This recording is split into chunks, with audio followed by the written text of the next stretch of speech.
Shalom, selamat pagi Ibu Bapak, Saudara-saudari yang diberkati Tuhan. Kita bersyukur untuk pemeliharaan Tuhan, kasih setia Tuhan yang terus menjadi bagian kita setiap hari. Dalam sapaan pastoral pagi hari ini, kita kembali akan membahas mengenai seri pengakuan iman rasuli. Namun sebelumnya, mari kita berdoa. Tuhan, kami bersyukur untuk pemeliharaan Tuhan, untuk kasih setia Tuhan yang boleh terus menaungi kami, menyertai setiap langkah hidup kami. Terima kasih Bapak. Pagi hari ini kami akan membaca firman Tuhan, kami akan merenungkannya, kami akan mempelajari mengenai seri pengakuan iman rasuli. Biar Tuhan menolong, kami boleh mengerti, kami boleh memahami, dan terlebih kami dapat menghidupi di dalam kehidupan kami setiap hari. Makasih Bapa, di dalam nama Yesus kami berdoa. Amin. Baik Ibu Bapak, Saudara-saudari, sebelum kita membahas mengenai pengakuan iman rasuli, hari ini kita sampai pada bagian naik ke sorga, duduk di sebelah kanan Allah yang Maha Kuasa, dan datang dari sana untuk menghakimi orang yang hidup dan yang mati. Nah, sebelum kita membahas mengenai hal ini, mari saya mengajak kita untuk membaca firman Tuhan. Firman Tuhan dari Matius pasal 28, ayatnya yang ke-18. Sekali lagi Matius pasal 28 ayatnya 18 berbunyi demikian. Yesus mendekati mereka dan berkata, "Kepadaku telah diberikan segala kuasa di sorga dan di bumi." Sekali lagi, kepadaku telah diberikan segala kuasa di sorga dan di bumi. Nah saudaraku yang diberkati Tuhan, sekali lagi kita fokus pada bagian naik ke sorga, duduk di sebelah kanan Allah yang Maha Kuasa, dan datang dari sana untuk menghakimi orang yang hidup dan yang mati. Dari bagian ini ada dua hal yang akan kita pelajari, atau yang bisa kita pelajari di pagi hari ini. Hal yang pertama, kita akan membahas tentang duduk di sebelah kanan Allah yang Maha Kuasa. Sekali lagi, duduk di sebelah kanan Allah yang Maha Kuasa. Mungkin banyak dari kita yang tidak memahami atau tidak mengerti apa sih arti dari duduk di sebelah kanan Allah yang Maha Kuasa. Mungkin dari kita ada yang berpikir bahwa mungkin yang dimaksud dengan bagian ini adalah oke, Bapa duduk di tengah, Yesus di sebelah kanan, dan Roh Kudus di sebelah kiri. Nah, pemahaman yang seperti ini keliru, saudara-saudara. Yang dimaksud dengan duduk di sebelah kanan sebenarnya merujuk kepada otoritas ilahi atau otoritas kealahan Tuhan Yesus.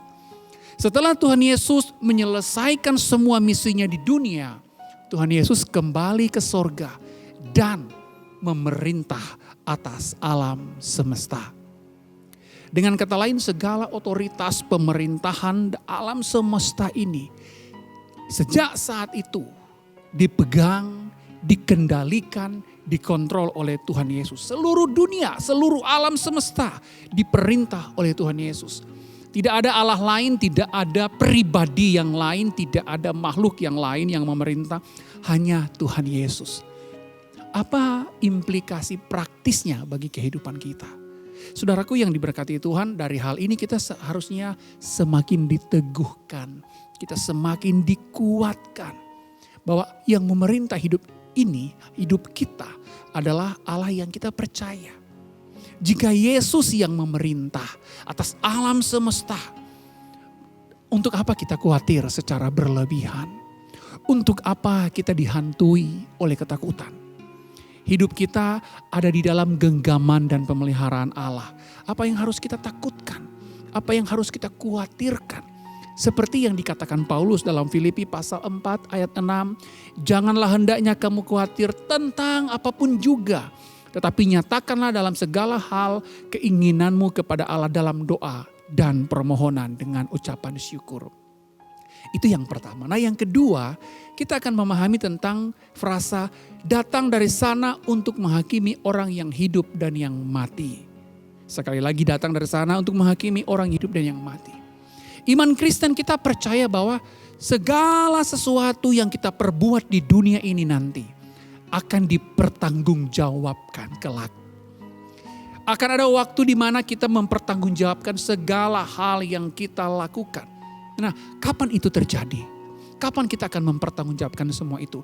Ketika Tuhan Yesus datang kedua kali ke dunia ini.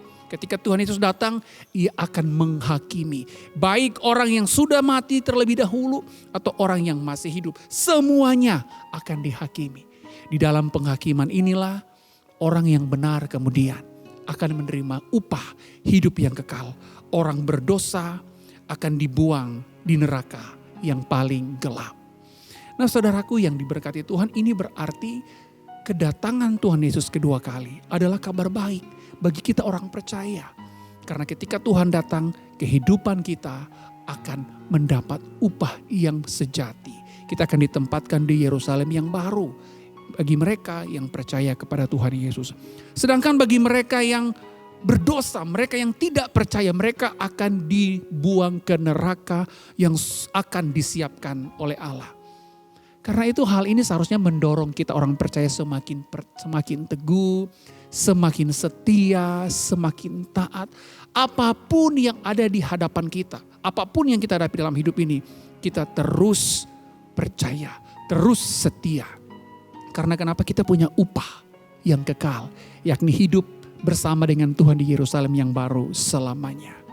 Karena itu sekali lagi jangan khawatir akan hidup ini, Tuhan Yesus yang memerintah. Dan jangan khawatir apapun yang terjadi dalam hidup ini, ketika Tuhan datang nanti, kita akan menerima upah. Kiranya Tuhan menolong kita. Mari kita berdoa. Tuhan, terima kasih.